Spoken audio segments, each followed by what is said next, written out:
Shalom, amis de l'espace Manaïm. Nous voulons continuer avec vous dans notre grand thème, les bonnes attitudes dans les temps de crise. Ou encore, comment est-ce que nous pouvons vaincre les épreuves, les crises dans nos vies. Nous sommes toujours dans 1 Samuel 30, mes bien-aimés. Nous avons lu 1 Samuel 30 du verset 1 jusqu'au verset 8 la fois dernière. Dans 1 Samuel 30, verset 1 jusqu'à 8, je vais vous raconter simplement ce qui s'est passé. David était en train de fuir la colère de Saoul. David venait de tuer Goliath. Les gens ont chanté pour David. Tout le monde se réjouissait pour David. Et Saoul était mécontent. Il cherchait maintenant à tuer David. Et David a fui avec ses vaillants, mes bien-aimés, qui l'entouraient. C'était des hommes de guerre qui l'entouraient. Ils sont allés s'établir donc à Tiglag.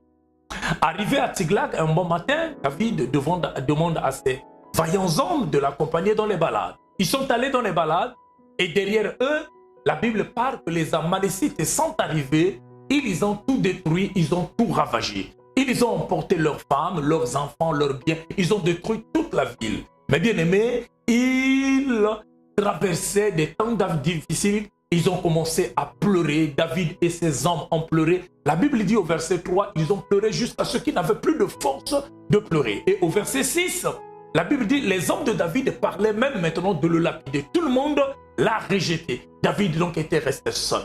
Et la Bible dit, au verset toujours 6, David est allé consulter l'Éternel. Et David se fortifia pour aller consulter l'Éternel. Et il est passé par Abiatar, le sacrificateur, et il a consulté, Abiatar lui a remis l'éphod, il a consulté l'Éternel, il a demandé à l'Éternel s'il peut poursuivre ses adversaires, et l'Éternel lui donne le feu vert, il dit poursuis, car tu atteindras, et tu vas récupérer. Chers bien-aimés, et nous avons vu, mes bien-aimés, que dans la marche avec Dieu, il n'y aura pas que des temps de gloire, il y a des hauts et des bas. Parce que l'Éternel ne nous a pas promis, mes bien-aimés, qu'il n'y aura jamais de malheur dans notre vie. Et il a dit, le malheur atteindra le juste, Dieu l'en délivre toujours. L'Éternel ne nous a pas dit qu'il nous fera éviter le feu. Il a dit, tu passeras par le feu et le feu ne te submergera jamais. Donc il est très important, chers bien-aimés, de connaître que dans la vie chrétienne, il y a des hauts, il y a aussi les bas, bien que l'Éternel a promis qu'il ne nous abandonnera jamais. David, c'est un homme qui avait des promesses de Dieu dans son cœur, mais nous voyons ici qu'il tombe dans des moments difficiles et il a pleuré. Chers bien-aimés, et nous avons vu que Jérémie, depuis le ventre de sa mère, Dieu le connaissait et Dieu l'avait déjà établi prophète. Il avait une parole puissante qui l'accompagnait dans son parcours. Dieu a dit à Jérémie, le malheur ne t'atteindra jamais tant que tu vivras sur la terre. Mais ce qui me bouleverse quand je finis le livre de Jérémie, je tombe dans le livre de Lamentation de Jérémie. Ça veut dire que Jérémie a pleuré. Et nous avons dit, mes bien-aimés, dans notre première émission, nous avons dit que l'accomplissement d'un rêve prophétique souvent commence par son contraire. Et si tu n'as pas, tu n'as jamais passé par des moments difficiles, tu ne connaîtras jamais le Dieu que tu sers. Il est Jéhovah Rapha parce que la maladie existe. Et nous avons dit à nos amis la fois dernière que notre situation présente n'est pas un terminus, peut-être un temps de transition. Écoutez, chers bien-aimés, ce que nous voulons vous apporter aujourd'hui. Vous savez, dans le verset 1 jusqu'au verset 3, nous voyons David qui a pleuré avec ses gens. Ils ont pleuré pourquoi? Parce que pendant qu'ils étaient dans les balades, les Amalécites sont passés derrière eux pour tout détruire. Écoutez, Saoul était l'ennemi, bien-aimé, qui s'est révélé dans la vie de David. Et les Philistins étaient aussi des ennemis qui s'étaient révélés dans la vie de David. Donc David, lui, il était concentré sur Saoul et sur les Philistins. Mais ici, mes bien-aimés, la Bible nous révèle une chose. Vous savez, lorsque vous êtes concentré sur Saoul et les Philistins, mes bien-aimés, ce sont des ennemis révélés. Mais vous ne connaissez pas vos ennemis cachés. Ici, c'est des ennemis cachés qui passent par le dos. Lorsque nous sommes concentrés sur une situation, ils passent par le dos pour nous détruire. Ils passent par le dos pour nous poignarder. Mais bien aimé, dans la vie, il y a deux genres d'ennemis. Il y a des ennemis cachés et des ennemis révélés. Les ennemis révélés, c'est des ennemis qui vous disent en face, comme Saoul disait en face, que je ne veux pas de toi, je veux te tuer, je veux de ta peau. mes bien-aimés, mais il y a aussi des ennemis, mes bien-aimés, qu'on appelle des ennemis cachés. Et ici, les Amalécites étaient des ennemis cachés, mes bien-aimés, et des ennemis qui salissent notre image. Certainement, tu passes par des moments difficiles parce qu'il y a des ennemis cachés, des gens que tu ne maîtrisais pas, qui ont sali ton image, qui ont tout détruit dans ta vie, mes bien-aimés. David et ses amis ont pleuré. La Bible dit, ils ont pleuré jusqu'à ce qu'ils n'avaient plus de force de pleurer. Un jour arrivera où tu traverseras des moments difficiles. La Bible en main, Dieu dans ton cœur, tu vas pleurer, il n'y aura pas de solution. Tu vas chercher Dieu, tu ne vois pas Dieu. Tu pries comme tu ne priais pas. Mais bien aimé, David a pleuré jusqu'à ce qu'il n'avait plus de force. Ça veut dire qu'il a pleuré, mais bien aimé, jusqu'à sa dernière énergie. Écoutez, bien aimé, il est arrivé une fois, je traversais des moments difficiles, je me suis retrouvé dans l'avion, j'étais en train de verser les larmes. Les gens qui étaient à côté de moi, bien aimé, je faisais un voyage en Europe, ils ne comprenaient pas. Je pleurais, je pleurais, je pleurais. Et à un moment donné, Dieu m'a demandé de placer ma main sur le cœur. C'était dans une vision, pendant que je pleurais, emporté par le sommeil, dans une vision, Dieu me dit, place ta main sur ton cœur. Et il me demande, est-ce que ton cœur bat? Je dis, oui Seigneur, mon cœur bat. Il a dit, puisque ton cœur bat, garde l'espérance. Je veux dire à quelqu'un, si ton cœur bat encore, quels que soient les moments difficiles que tu passes, garde l'espérance. Pourquoi garde l'espérance? Parce que la Bible dit, pour tous ceux qui vivent, ça c'est dans Ecclésiaste 9, verset 4, Ecclésiaste 9, verset 4, pour tous ceux qui vivent, il y a encore l'espérance. Dieu ne t'a pas laissé en vie par hasard, non. Si Dieu t'a laissé en vie, c'est parce qu'il a un plan avec toi. Dieu a certainement quelque chose qu'il veut faire avec toi. Et je dis que cette chose va bouleverser ton entourage, va bouleverser les médecins, va étonner tout le monde qui est autour de toi. Mais bien aimé, David a pleuré jusqu'à ce qu'il n'avait plus de force. Vous savez, lorsque l'intelligence de l'homme s'arrête, c'est par là que Dieu agit. Alléluia. Il arrivera un jour dans le parcours de ta vie, tu vas pleurer et tu verras en face de toi tes propres amis te rejeter. Tu verras en face de toi tes parents te rejeter. Au verset 6 de 1 Samuel 30, la Bible dit, les parents de David, les amis de David, parlaient maintenant de le lapider. Ici, David était resté seul. Je ne sais pas si tu es aujourd'hui seul, tout le monde a abandonné ta maison. Si tu es aujourd'hui seul, tout le monde est contre toi. Tu ne comprends pas même ce que tu as fait dans la vie. Et tu te poses des questions. Qu'est-ce que j'ai fait? Tu te poses des questions. Est-ce que Dieu me connaît? Pourquoi la souffrance toujours ma vie? Écoutez, chers bien-aimés, David était abandonné et il est resté seul. Je n'ai pas une bonne définition du mot seul, mais seulement je sais que seul veut dire seul. Seul veut dire abandonné. Seul veut dire rejeté. Écoutez, mes bien-aimés, Dieu permet certaines choses, certaines circonstances, des problèmes dans la vie pour que nous puissions rester seuls. Pourquoi il veut que nous puissions rester seuls? Pour apprendre à compter que sur lui seul. Dieu veut que nous puissions rester seuls parce qu'il ne partage jamais sa gloire avec une autre personne. Mes bien-aimés, un jour arrivera où tu seras seul. Mes bien-aimés, quand tu es seul, c'est le moment opportun pour Dieu pour se révéler dans la vie de ses enfants. Écoutez, au verset 6, David est resté seul. Mais ce qui m'encourage, au verset 6 toujours, la Bible dit, mais David reprit courage en s'appuyant sur son Dieu. Je veux dire à quelqu'un, tu es seul et reprends courage. Si tu continues à réfléchir sur ton échec, si tu continues à réfléchir sur ta situation, seul, dans ton coin, tu vas mourir d'AVC. Reprends courage. Si tu existes encore, si Dieu t'a laissé en vie, ce n'est pas par hasard. Reprends courage. Alors, laissez-moi vous donner, mes bien-aimés, quelques clés pour vaincre, mes bien-aimés, les crises. Quelques clés pour remporter des victoires en temps de crise. Première attitude, mes bien-aimés, en temps de crise, il faut se fortifier. La Bible dit, David reprit courage. David reprit courage. Ici, il faut se fortifier dans le Seigneur. Pourquoi on se fortifie dans le Seigneur? Ici, on se souvient de ce que Dieu a fait hier dans ma vie. Papa, maman, si Dieu hier t'a guéri, c'est qu'il est capable de faire une grande délivrance aujourd'hui. Il est le même hier, aujourd'hui, éternellement. David, devant Goliath, s'est souvenu de la victoire devant l'ours et devant le lion. Je dis à quelqu'un, fortifie-toi dans le Seigneur. N'aie pas peur, ton Dieu est le même. Deuxième attitude pour vaincre les épreuves, David a parlé avec Abiathar. Abiathar, ici, c'est un sacrificateur.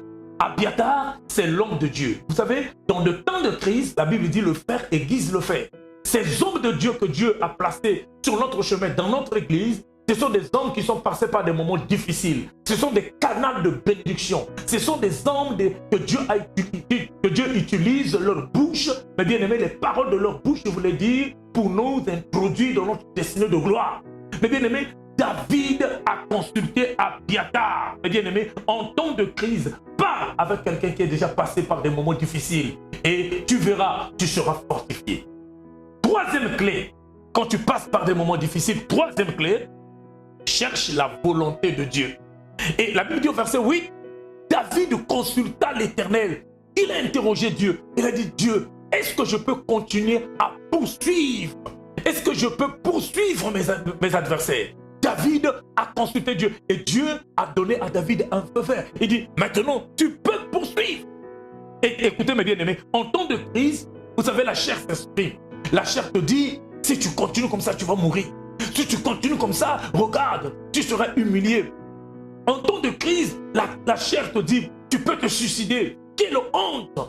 En temps de crise, consulte Dieu. Mais bien aimé, les projets, notre agenda souvent est différent de l'agenda de Dieu. La Bible dit, les plans de Dieu ne sont pas nos plans. En temps de crise, je demande à quelqu'un de consulter l'Éternel, de chercher la volonté de Dieu. Et écoutez mes bien-aimés, pourquoi nous cherchons la volonté de Dieu? C'est parce que c'est Dieu qui a la dernière parole pour notre vie. La Bible dit, il connaît la fin d'une chose avant même son commencement. Et 4, mes bien-aimés, en temps de crise, sépare-toi des mauvaises compagnies. Mes bien-aimés, tout autour de David, il y avait des gens qui parlaient de le lapider. Et qu'est-ce que David a fait? David, en temps de crise, est allé consulter Abiathar. Il s'est séparé, il s'est retiré des gens qui parlaient de le lapider, les gens qui l'harcelaient, les gens qui l'oppressaient. Il est allé parler avec Abiathar. Je dis à quelqu'un, choisis, mes bien-aimés, un ami. Choisis des amis en temps de crise. J'aime lorsque mon coach, il est au Canada, il s'appelle le révérend Bitemo. Il aime souvent me dire, mes bien-aimés, je l'appelle coach céleste, parce qu'il aime souvent me dire, Rufin, tu as plusieurs camarades, mais les amis, on les choisit. Mais bien aimé, dans les temps de crise, il me dit toujours, choisis les amis. Parce qu'il y a des gens, mes bien-aimés, qui n'ont jamais connu des situations difficiles, qui vont te décourager, qui vont empoisonner tes oreilles par leur discours en temps de crise. Choisis les amis, les gens qui peuvent t'encourager, les gens qui peuvent te dire, ce n'est pas encore fini, ne lâche pas, tu es un champion. En temps de crise, entouré des champions. Et 5, mes bien-aimés, pour terminer pour aujourd'hui, 5e clé, en temps de crise, recherche l'unité. Mes bien-aimés, en temps de crise, recherche l'unité. Et vous allez remarquer qu'au verset 9 et 10, David devait aller poursuivre ses adversaires, mais il n'est pas parti seul. David n'était pas allé seul pour poursuivre. Mes bien-aimés, pour rattraper ses ennemis et récupérer sa bénédiction, récupérer sa richesse, récupérer les parents de ses collaborateurs. Il était entouré, mes bien-aimés, des vaillants hommes. Il a demandé les gens qui étaient disponibles, qui pouvaient être disponibles pour les poursuivre. En temps de crise, si il y a la division dans la famille, vous n'allez pas réussir. Je dis à quelqu'un, recherche l'unité dans la famille en temps de crise. Ne va pas dans le combat, ne va pas combattre le malin en rang dispersé. Ce n'est pas bon. Recherchez l'unité. La Bible dit, quand deux s'accordent pour demander quelque chose, Dieu nous exauce. Recherche l'unité. Vous vous souvenez, mes bien-aimés, pour que Dieu envoie l'Esprit le jour de la Pentecôte, il a demandé aux disciples de rechercher l'unité. Même une église qui est divisée, chacun dans son coin, mes bien-aimés, ne verra jamais la gloire de Dieu. Si vous voulez expérimenter la visitation divine, l'intervention divine dans votre église, les miracles opérés dans votre église, recherchez l'unité. Mes bien-aimés, et je peux dire à quelqu'un, un pasteur qui travaille de moments difficiles, de prêcher l'unité. Je vais demander aux brebis de rester attachés à leur père. Vous savez, la Bible dit, si nous souffrons ensemble, nous régnerons ensemble. Alléluia. Bien-aimé, vous savez, j'ai établi un principe dans ma vie. Je ne permettrai jamais à quelqu'un qui m'a rejeté dans les temps d'épreuve de régner avec moi dans le temps de gloire. Non, il faut être à côté de moi. La Bible dit, si nous souffrons ensemble, nous régnerons ensemble. Je ne permettrai jamais à personne de régner un jour avec moi dans la gloire s'il m'a rejeté en temps d'épreuve.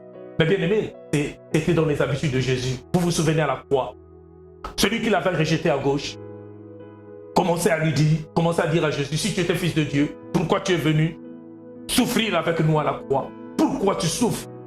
Pourquoi tu es humilié avec nous? Mais bien aimé, celui qui était à sa gauche, à sa droite, a repris la parole pour lui dire, tais-toi, tais-toi, nous méritons cette honte, mais pas lui. Et Jésus pouvait dire à ce brigand, aujourd'hui, tu rentres avec moi dans le paradis. Pourquoi il a dit ça? C'est parce que quand il a dit à l'autre, tais-toi, nous méritons, il a dit à Jésus, il a supplié Jésus, quand tu viendras dans ta gloire, souviens-toi de moi. Donc dans ma gloire, je régnerai avec celui qui m'a supporté dans la honte, qui m'a supporté. Parce que celui qui te rejette en temps d'épreuve, ne règne pas avec lui demain. Parce qu'il pourra encore être une occasion de chute pour toi. Il pourra encore être une occasion de chute pour ta gloire. Mais bien aimé, nous sommes à la fin. Nous sommes à la fin. Je veux dire à quelqu'un aujourd'hui que l'épreuve était une porte de gloire pour toi. Vous savez, l'épreuve ou encore la crise, c'est une chose désagréable, mais qui produit des choses agréables. Vous savez, une femme enceinte, quand il traverse un temps d'épreuve, donc pendant les 9 mois, ma bien-aimée, il rejette tout. Il est mal à l'aise, elle est mal à l'aise. Elle crée même des incompréhensions parfois à son mari. Elle rejette tout, elle a des crachats, mais elle ne doit pas réclamer la délivrance. Elle doit aller jusqu'au bout. Je dis à quelqu'un, ne réclame pas la délivrance, va jusqu'au bout. Quand tu ne comprends plus rien, fortifie-toi. Quand tu ne comprends plus rien, attache-toi à Abiatar. Quand tu ne comprends plus rien, interroge Dieu, parle avec Dieu. Quand tu ne comprends plus rien, éloigne-toi des mauvais amis. Quand tu ne comprends plus rien, ici, je veux te dire, recherche l'unité. Et sois connecté à Jésus. Ne te retire même pas, parce que l'épreuve prépare une porte de gloire. Je veux dire à quelqu'un, ne lâche pas. Nous ne sommes pas de ceux qui se retirent pour se perdre, mais de ceux qui ont la foi pour aller jusqu'au bout. Je veux prier pour quelqu'un qui traverse des moments difficiles, qui était prêt à abandonner. Je voulais te dire juste aujourd'hui que Dieu est bon. N'abandonne pas. Il t'aime. Malgré tout ce que tu as vécu dans ta vie, Dieu est au contrôle. Il est maître des temps, il est maître des circonstances. Je veux prier pour toi. Dieu a permis toutes ces choses. C'était pour ton bien. Bien-aimé, à Pierre, Jésus a dit, ce que je te fais maintenant, tu ne comprends pas. Pierre, mais tu le comprendras plus tard. Et Joseph pouvait dire, c'était pour vous faire du bien. Que l'Éternel avait permis que je sois rejeté par vous. Que l'Éternel avait permis toutes ces épreuves. Bien-aimé, puisque tu as compris, lève tes mains là où tu te trouves. Je vais prier pour toi. Pasteur, fortifie-toi. Ne baisse pas les mains. Seigneur, je laisse ce pasteur qui traverse des moments difficiles en tes mains. Je laisse cet apôtre, ce pasteur, ce prophète, cet évangéliste en tes mains. Cette église en tes mains. Je laisse cette femme qui est rejetée à cause de la stérilité en tes mains. Je laisse ce frère qui est abandonné dans le lit de l'hôpital entre tes mains. Seigneur, touche et interviens dans la vie de tes enfants. Je les bénis au nom puissant de Jésus-Christ. Amen. Que Dieu vous bénisse. Rendez-vous au prochain numéro. Chers bien-aimés, prochainement, nous allons parler avec vous sur la déclaration prophétique. Je vous promets, on parlera sur la déclaration prophétique parce que Dieu n'exauce pas seulement les prières, des supplications. Il n'exauce pas seulement l'intercession. Il exauce aussi la déclaration prophétique. Tu as le pouvoir dans ta parole. Que Dieu vous bénisse.